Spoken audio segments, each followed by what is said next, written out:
Ano po mga kalingap, mag-grocery po kami ni Kalingap Tata para po dun sa dalawang magkapatid na iniwan po ng kanilang magulang, nung ina.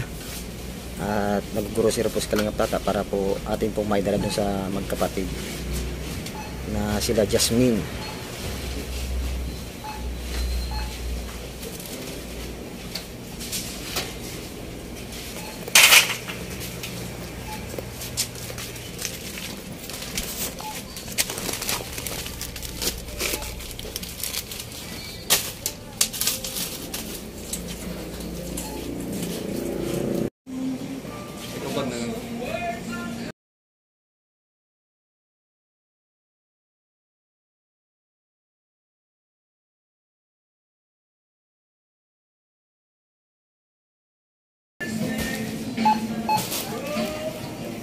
Yan, hello po mga kalingap, welcome back po sa aking channel, Kalingap Gilbert. Please pakisupport po. Papunta na po kami ngayon kila Jasmine po sa magkapatid na iniwan po ng kanyang ina at yung kanyang ama naman po ay nagtatrabaho sa Manila para masuportahan po silang magkapatid sa kanilang pangangailangan. So mga kalingap, punta na po natin kasama po natin si Kalingap Tata at si Idol Rogelio Balalag. Mga kalingap, support po natin Kalingap Gilbert. Maraming salamat po mga kalingap, punta na po natin. Naghahanap talaga silang matutulungan.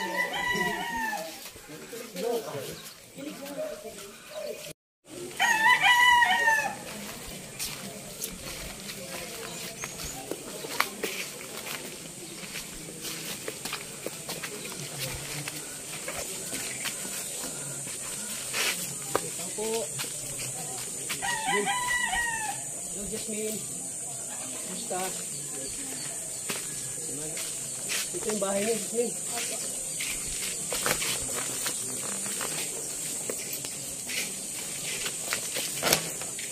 Wala ba isa dito?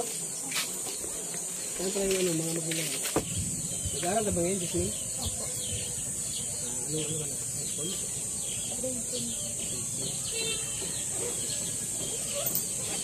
Ano tayo nag-pagdito? Ano kapatid?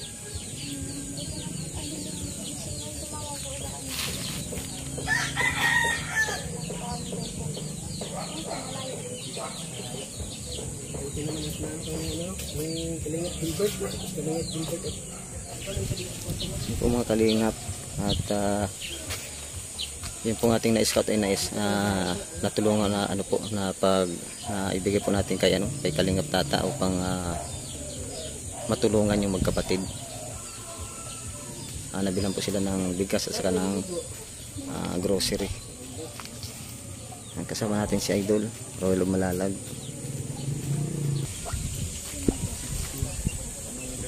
Interview po mga kalingap ni Idol Rogelio Balalag. Sino mong kasama mo dito?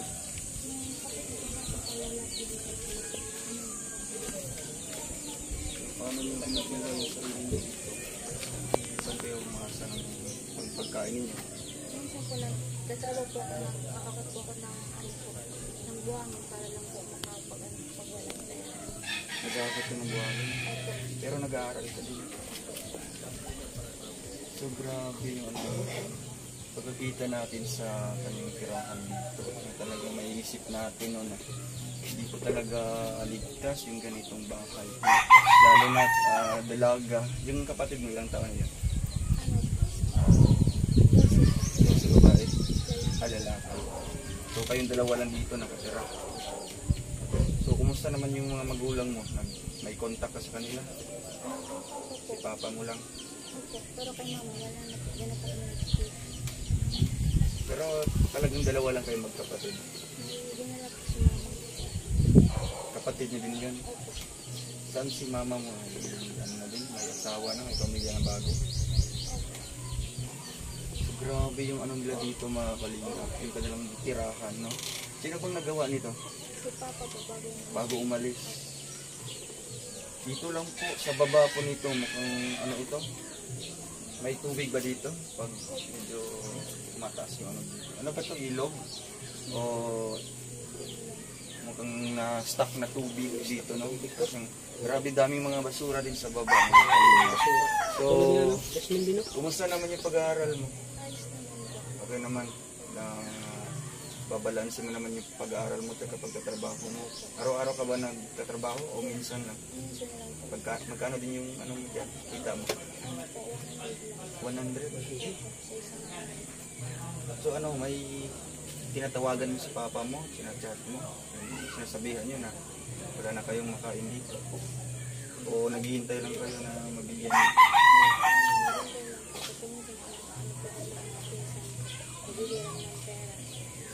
Grabe, ito talaga yung dapat nating pagtunan, bigyan natin ng tulong, ng pansin, kasi porsigido siyang, ano bang gusto mo pangarap sa buhay? Ba't nag-aaral ka? Maging doktor. Saan ka nag-aaral dito? Sa public lang. Ito talaga mga kalingap, yan, napabili po tayo ni Jasmine sa kanyang kanyang edad ngayon na 16. Pinagsabay niya yung pag-aaral at pagtatrabaho kasi kita naman natin dito mga kalingap talagang walang-wala po sila, no? Bahay po nila dito mga kalingap. Di ka ba natatakot? Taga saan yung pinsan mo? Ganyan din. Ano ka ba dito? Walang ilaw din? Talagang hindi siya safe, no?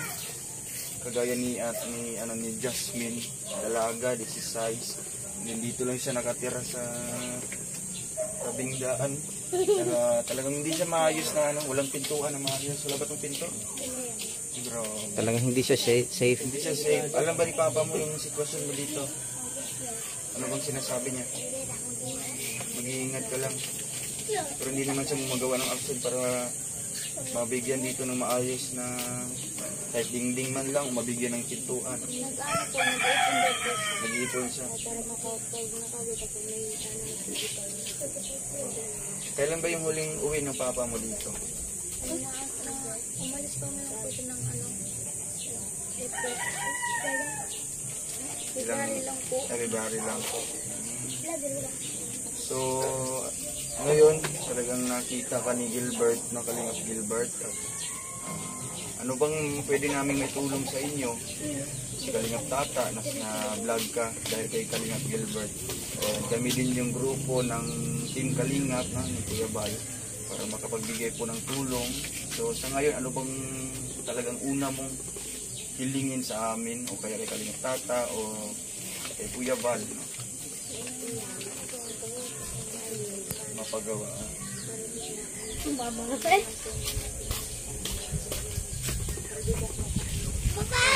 Talagang iniisip niya, mga kalingap, yung kanyang tirahan dito. Kasi nga po, hindi naman tayo makapagsabi na safe tayo araw-araw. Isa din yan mga kalingap na ating pinapangamba araw-araw, no? Kung matutulog tayo. Lalo na yung kwarto niya mga kalingap. So, payo ko lang sa iyo, Jasmine, talagang saludo ako sa iyo. And pagpatuloy mo lang yung kasipagan, yung yung pagiging isang mabuting bata, isang mabuting anak. Kasi sa kabila ng yung sitwasyon dito, hindi siya nakakalimot na unahin yung pag-aaral, no? Kahit nag-aaral pa siya, talagang iniisip niya kung paano siya makapag yung may kita dito, no? Kaya nagsa-sideline siya, kahit 100 lang yung kita niya, yung sweldo niya, talagang pinagsabay niya. So sa akin lang, talagang yun, pagpatuloy mo at alam ko na makakamit mo yung pangarap mo na maging doktor. Basta't huwag ka lang makakalimot sa Panginoon, no? Magdasal ka lang palagi. At maliit ka dito. Kung pwede, kapag gabi, pwede ka sa pinsan mo na lang matutulog, di ba? Kasi hindi naman natin alam ang panahon, no? Hindi natin makapagsabi na ligtas siya dito. Kasi nga po, pwede siya ditong pasukin ng ninuman o sino ang mga masamang loob. So, ayan, salamat kay Kalingap Gilbert dahil nakita ka dito. Yung ko, kapag dating ko dito mga kalingap, talagang hindi ako makakapaniwala na andito siya nakatira. Ayan, pag tinignan natin siya, medyo maayos yung kanyang yung kanyang sarili, no? Kala mo okay lang siya. Oo, okay lang. Pero kung pupuntahan natin kung saan talaga siya nang galing, saan yung tirahan niya, ito po talagang kita po namin dito. Saksi po kami ni Kalingap Tata ang kanyang buhay po dito na talagang mahirap, no? Mahirap na nga walang magulang, mahirap na nga walang hindi Solo, kompleto yung oo. pamilya. Wala pa yung iniwan pa Mas ng kapatid. mahirap na hindi maayos yung tirahan. Siya pa mag-isa. Oo. So, ayan. Meron yung mga konting tulong si Kalingap Tata. No? Tugunin na natin.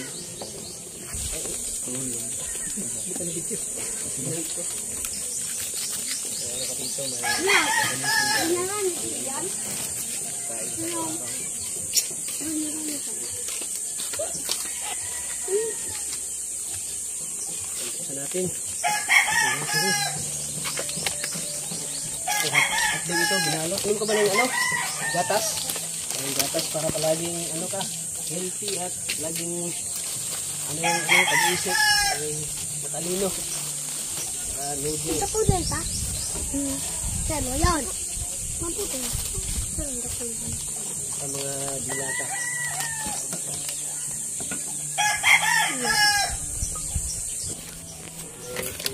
Baon ka.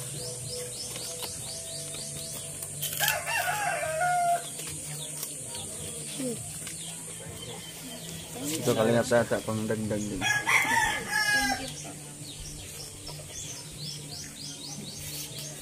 Medyo umiyak siya. Minsan siya emotional. So, ano nararamdaman mo ngayon, Jasmine? Masaya ka pa ngayon? Ayun, umiyak po sa mga kanina. Ano pong nararamdaman mo ngayon? Masaya, ano pa?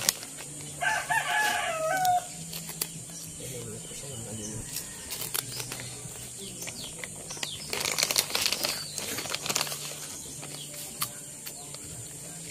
Ay, may pang ano ka na? May pang baon ka na sa school. Pang ano, mga requirements. Ito po mga kalingap. Ito po ating kalagayan nito. Ito po mag-isa. Buti lang talaga at nakita siya ni kalingap. So yun lamang po mga kalingap at maraming salamat po kay Kalingap Tata, kay Idol Roel Malalag at natulungan po natin si Jasmine sa kanyang pangangailangan. Salamat po kay Kuya Bal Santos Matubang, kay Ate Edna Vlogs, kay Kalingap Rab, kay Idol Roel Malalag, kay Kalingap Tata. Sa lahat pong nasa landing pad, sa ating pong kay Ambassador Starax, kay Maramara 77, kay Kalingap sa lahat pong nasa landing pads na